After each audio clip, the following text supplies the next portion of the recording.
Hi everybody, Kyle Goth here from GoatFilmReviews.com and the Goat Film Reviews YouTube channel. I just got home from Oppenheimer and discovered that I got a tree that fell over in my backyard. So while I'm currently waiting for figuring out a situation, let's talk about Oppenheimer. So I knew this would be the first of the two I would see. I knew I would see Oppenheimer and then head into Barbie. Just because I felt like Barbie is the kind of movie that's going to raise your spirits a little bit. Yeah, Oppenheimer was incredible. I think it might be my favorite movie this year so far. I mean, the year is still only half done, so we've got plenty of time left. But yeah, Cillian Murphy does definitely an Oscar-worthy, Best Actor-worthy performance. I think Robert Downey Jr. is in the film a lot more than I thought he would be, and I definitely think he should be in the discussion for Best Supporting Actor. I don't know that there's anyone in the film who does a bad job. I still think Christopher Nolan doesn't really access his female characters in the same way that he does his male characters. Emily Blunt does the most that she possibly can do with the character she's given.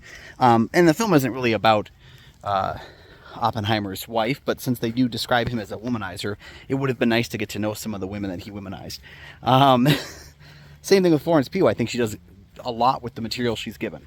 But again, that's all these actors just upping the ante. I think it's a very well-written film other than those female characters. I think Christopher Nolan definitely had a passion project going here. And what's so incredible is that he uses all those techniques that he developed during these high-concept films, and he applied it to a pretty straightforward biopic. But again, we have that jumping through time. We have that unusual kind of experience that he would bring to the table here. It's kind of like when he made Dunkirk, and we were all like, how's he going to do Dunkirk? And of course he did it in his Nolan-esque way.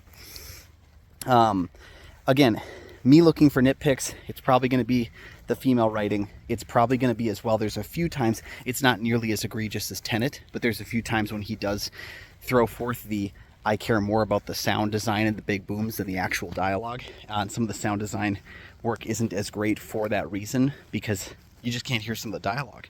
And I don't know if that was my theatrical experience, but given how he worked with The Dark Knight Rises and had to fix the dialogue, and how his version of Tenet was one that I had to watch with subtitles, yeah, I think maybe there's something to be said about the sound editing and sound mixing of it all. So yeah, I really enjoyed this movie though, and I gotta say, the 3 hours, like, I felt the runtime, but I think it was also important that it was lengthy. The film is 3 hours of mostly people talking.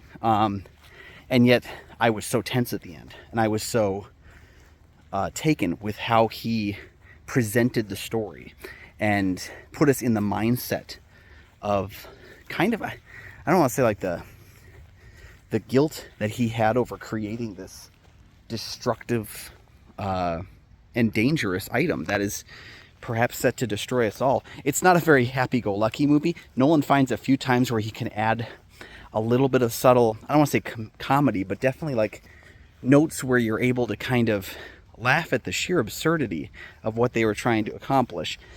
And then he also focuses back in on the serious level. I think there's a level of respect for what he's doing that is more than just making a big screen moment. He knows that what J. Robert Oppenheimer did is one of the most important things ever to happen in the history of the world, and also one of the most dangerous things and deadly things to ever happen. So yeah, I definitely was taken with this movie, and if you haven't had a chance to check it out, give yourself the 3 hours and 20 minutes necessary to check out Oppenheimer. I think it's well worth your time. I'm going to have to do a ranking of my Christopher Nolan films because I've seen every feature that he's done, but right now this one's definitely my top 10 of the year. So let me know your thoughts on Oppenheimer down below, and while you're down there, please like and subscribe. There are 2 free things you can do to help support the channel.